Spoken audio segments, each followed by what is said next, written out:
Class 6 Assisting Economic Diversity. India is a vast country. It has all types of geographical features and climatic region. जैसे अगर अपन देखते हैं कि India एक बहुत बड़ी कंट्री है and it's all types geographical features and climatic reason, और यहाँ पर अलग अलग टाइप के जियोग्राफिकल फीचर्स है और अलग अलग क्लाइमेटिक रीजन है, अलग अलग टाइप का क्लाइमेट यहाँ पे देखने को मिलता है। All such factors greatly affect the economic activities, और ये जो भी सारे फैक्टर होते हैं ये अपनी इकोनॉमिक एक्टिविटीज को काफी ज्यादा इफेक्ट करते हैं। For example, people being near the sea lead a different life from those living in a mountain areas. मतलब कुछ कई लोग ऐसे हैं जो कि सी एरिया के साइड में रहते हैं, सी लाइन के पास में रहते हैं, तो उनकी जो एक्टिविटी होती है वो एक डिफरेंट टाइप की होती है। और वही लोग जो ये माउंटेन एरिया के साइड में रहते हैं तो उनकी जो लाइफ स्टाइल रहती है या फिर लाइफ एक्टिविटी जो रहती है वो एक डिफरेंट टाइप की रहती है। कुल मिला के जो भी जियोग्राफिकल फीचर होते हैं या फिर अपने जो भी क्लाइमेटिक रीजन होता है वो अपनी एक्टिविटी को, अपनी इकोनॉमिक एक्टिविटी को किसी न किसी तरीके से इफेक्ट डालते हैं, जिसका जो इफेक्ट है वो किसी न किसी तरीके से अपनी इकोनॉमी के ऊपर जरूर पड़ता है। इसके बाद हम देखते हैं वेरी डांस एंड म्यूजिक। मतलब अपने इंडिया के अंदर जो म्यूजिक और जो डांस है उसके अंदर भी वेरिएशन देखने को मिलता है। तो वो किस तरीके से वो देखते हैं, सबसे पहले अपने देखते हैं dance. The variety of dance from in India are the Kathak in North India। जैसे अगर सबसे पहले अपन अगर देखते हैं कि अपने नॉर्थ साइड के अंदर जो इंडिया के जो नॉर्थ साइड के अंदर सबसे ज़्यादा जो कथक डांस को ज़्यादा किया जाता है।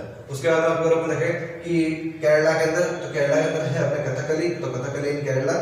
कुचिपुड़ी इन आंध्र प्रदेश साइड के अंदर अगर देखें तो सबसे ज्यादा कुचिपुड़ी जो डांस है उसको किया जाता है। उसके बाद तमिलनाडु साइड के अंदर अगर अपन देखें तो भारतनाट्यम को, मतलब भारतनाट्यम जो है वो सबसे ज्यादा तमिलनाडु साइड के अंदर किया जाता है। गरबा इन गुजरात, ये चीज सभी जानते हैं, तो गुजरात के अंदर सबसे ज्यादा जो डांस होता है वो गरबा किया जाता है। और उसके बाद आता है पंजाब, तो पंजाब के अंदर सबसे ज्यादा भांगड़ा को किया जाता है। और उसी तरीके से जैसे राजस्थान है तो राजस्थान के अंदर सबसे ज्यादा घूमर को किया जाता है। और ये जो इसी तरीके से अलग अलग जो एरियाज है, अलग अलग जो अपने रीजन है उसके अंदर अलग अलग टाइप के जो डांस होते हैं, अलग अलग जो डांस फॉर्म होती है उसको किया जाता है। और वहाँ की ये एक फेमस डांस स्टाइल अपन इसको कह सकते हैं। उसके बाद अपन देखते हैं इससे बात देखा अपन म्यूजिक, तो the musical patterns are also varied. जो म्यूजिकल जो पैटर्न है वो भी सब अलग अलग है, डिफरेंट एरिया के अंदर डिफरेंट अपन को देखने को मिलते हैं।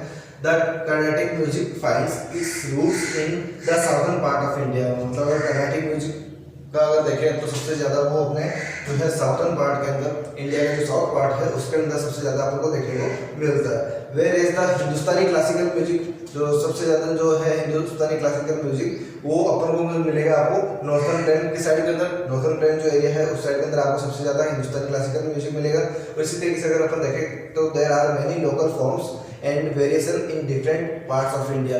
तो इंडिया के अपन जब अलग अलग पार्ट्स के अंदर जब जाते हैं तो वहाँ पे अपन को अलग टाइप का जो म्यूजिक होता है उसका अलग अलग पैटर्न अपन को देखने को मिलता है। और अलग अलग टाइप के जो म्यूजिक जो क्लासिकल सॉन्ग वगैरह हो सकते हैं, जो भी अलग अलग जो टाइप्स होते हैं वो अपन को हर एरिया के अंदर जब जाएंगे तो हर एरिया के अंदर अपन को एक अलग टाइप अपन को देखने को मिलेगा। इसी तरीके से डांस के अंदर भी इसी तरीके से होता है कि अपन हर एक रीजन के अंदर, हर एक अलग स्टेट्स के अंदर जब जाते हैं तो वहाँ पे जो उनकी जो वेरिएशन होती है वो जरूर अपन को उसमें देखने को मिलती है। और इसी तरीके से अगर अपन कह सकते हैं कि जो अपने जो जियोग्राफिकल फीचर है, फिर अपने जो क्लाइमेटिक रीजन है, जो अपना क्लाइमेट है वो उसके जो भी अपन के जो इकोनॉमिकल एक्टिविटीज जो होती है उसके ऊपर जरूर उसके ऊपर इफेक्ट डालती है।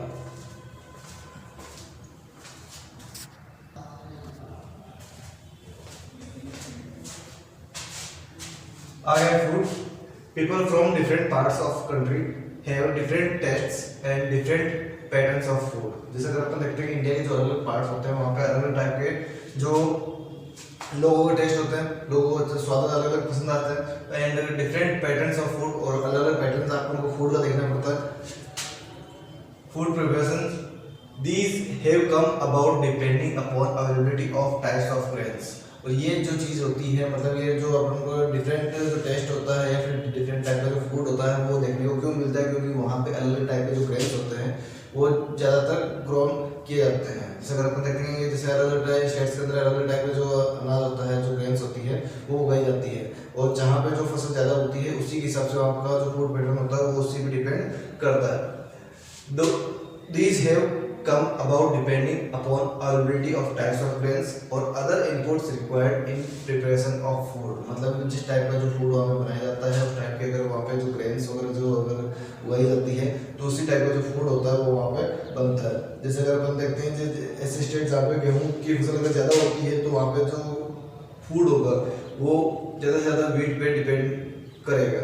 और इसी तरीके से अगर हम देखते हैं कई ऐसे स्टेट्स हैं जहाँ पे चावल की अगर खेती ज़्यादा होती है तो वहाँ पे चावल पे डिपेंडिंग ज़्यादा देखने को मिलेगी। इस तरीके से अपन देख सकते हैं कि जैसे इंडिया के जो अलग जो पार्ट्स होते हैं वहाँ पे फूड की जो अवेलेबिलिटी होती है वो काफ़ी ज़्यादा होती है और अलग अलग टाइप का जो फूड होता है वो देखने को मिलता है। और उसका मेन रीज़न क्या होता है, वहाँ की जो ग्रेन्स होती है उसी पे डिपेंड ये चीज़ होती है। अब उसका हम देखते हैं arts and painting. The arts and painting patterns of people very with the regions as surrounding. Flora and fauna is different, क्योंकि अपन देखते हैं कि जो वहाँ की जो आर्ट्स होती है, जो पेंटिंग होती है, मतलब कपड़ों पे जो डिजाइन वगैरह बनाई जाती है, फिर कोई भी चीज़ पे अगर जैसे डिजाइन वगैरह बनाई जाती है, फिर जो भी आर्ट वगैरह होती है उसके अंदर अलग अलग टाइप के जो कलर वगैरह यूज में लिए जाते हैं, अलग अलग डिजाइन वगैरह यूज में जाती है। तो उसका मेन जो रीजन होता है वहाँ के फ्लोरा एंड फौना पे डिपेंड करता है। फ्लोरा एंड फौना मतलब वहाँ की जैसे वनस्पति वगैरह होगी, वहाँ पे के जैसे पेड़ पौधे हुए उनके जो टाइप्स होते हैं, या फिर वहाँ के जैसे अपन कह सकते हैं कि वहाँ पे क्लाइमेट वगैरह किस हिसाब से उसका डिपेंडेंसी उसके ऊपर हो सकती है, या फिर वहाँ पे किस टाइप के जैसे ये जो जीव जंतु वगैरह होते हैं, जैसे पक्षी वगैरह हो सकते हैं, कोई भी जानवर वगैरह हो सकता है, तो किस टाइप के जो जानवर वगैरह ज़्यादातर होते हैं, तो उस टाइप की जो डिजाइन वगैरह होती है, फिर उस टाइप का जो पैटर्न वगैरह होता है वो वहाँ की पेंटिंग के अंदर या फिर उसके आर्ट के अंदर अपन को देखने को मिलता है। जैसे एग्जाम्पल के तौर पर अपन कह सकते हैं जैसे राजस्थान के अंदर सबसे ज़्यादा जो जैसे ऊँट वगैरह को जैसे ज़्यादा देखा जाता है, या फिर जो भी अलग टाइप के जो पेड़ होते हैं वो देखने को मिलता है। तो इसी वजह से जो इंडिया के अंदर जो बनने वाली जो आर्ट वगैरह होती है, जो भी पेंटिंग वगैरह जो बनाई जाती है, उसके अंदर सबसे ज़्यादा अपन को जैसे देखते हैं अपन मोर वगैरह हो गया, या फिर ऊँट वगैरह की जो पैटर्न वगैरह हो गया, या फिर जैसे ब्लू कलर होता है, देखो ब्लू इस टाइप का जो कलर होता है उसको ज़्यादातर यूज में लिया जाता है।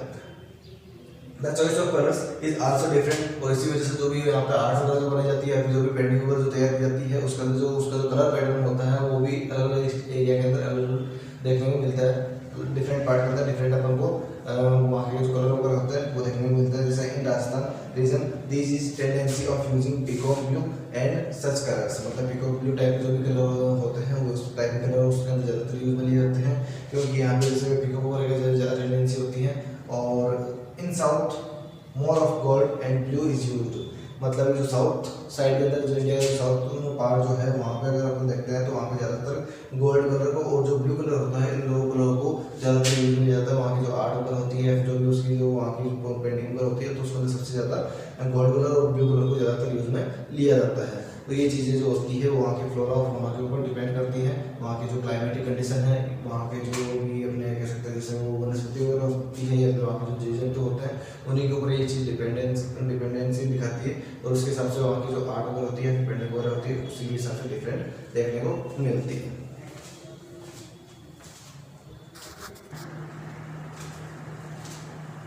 अगला पॉइंट है unity in diversity. Unity in diversity means हो गया कि मतलब कि विभिन्नताओं के बीच में भी एकता होना। मतलब अपने इंडिया के जैसे अलग अलग टाइप के जो डिफरेंसेस देखने को मिलते हैं, तो डिफरेंसेस होने के बावजूद भी इनके अंदर यूनिटी देखने को मिलती है। मतलब जो लोग हैं एक यूनिटी के साथ रहता है, लोगों में एकता है। तो India is a country that is United in the diversified society.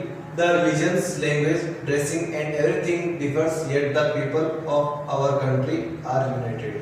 मतलब अगर अपन देखेंगे अपने इंडिया के जो अलग अलग जो अपनी कंट्री है उसके अलग अलग जो सोसाइटीज होती है उसके अंदर अलग अलग जो लैंग्वेज होती है, ड्रेसिंग स्टाइल उनकी अलग होती है, और एवरीथिंग मतलब हर एक चीज़ जो होती है वो अलग अलग लोगों में अलग अलग टाइप की देखने को मिलती है। Being a country of rich cultural heritage, अपने इंडिया के अंदर एक बहुत कल्चरल हेरिटेज है। There are various cultural traditions and traditional practices in every state and every part of state। मतलब अपन देखते हैं कि अपने जो भी अपने अलग अलग स्टेट्स या फिर अपने जो अलग अलग पार्ट्स हैं वहाँ पर अलग अलग टाइप की जो ट्रेडिशन अपन को देखने को मिलती है। The dance, music, language everything is different from one state to another. और अपन देखते हैं उनमें जैसे डांस हो गया, म्यूजिक हो गया, लैंग्वेज हो गई, फूड हो गया, जो भी अलग अलग चीज़ें जो होती है वो हर एक स्टेट के अंदर अलग अलग होती है। But if you deeply watch the people of India, अगर अपन इंडिया के लोगों को ध्यान से अगर जब देखते हैं तो they respect and follow they culture and the tradition from all parts of India. तो अपन को देखने को मिलता है कि अपन के जो इंडिया के जो सारे लोग हैं, जो इंडियंस हैं, वो एक दूसरे के जो धर्म को, एक दूसरे के जो भी ट्रेडिशन वगैरह होते हैं उनको मतलब फॉलो करते हैं, और एक दूसरे के जो धर्म वगैरह को रिस्पेक्ट भी करते हैं। तो इस टाइप के जो डिफरेंसेस होने के बावजूद भी उनमें यूनिटी ये चीज़ देखने को मिलती है।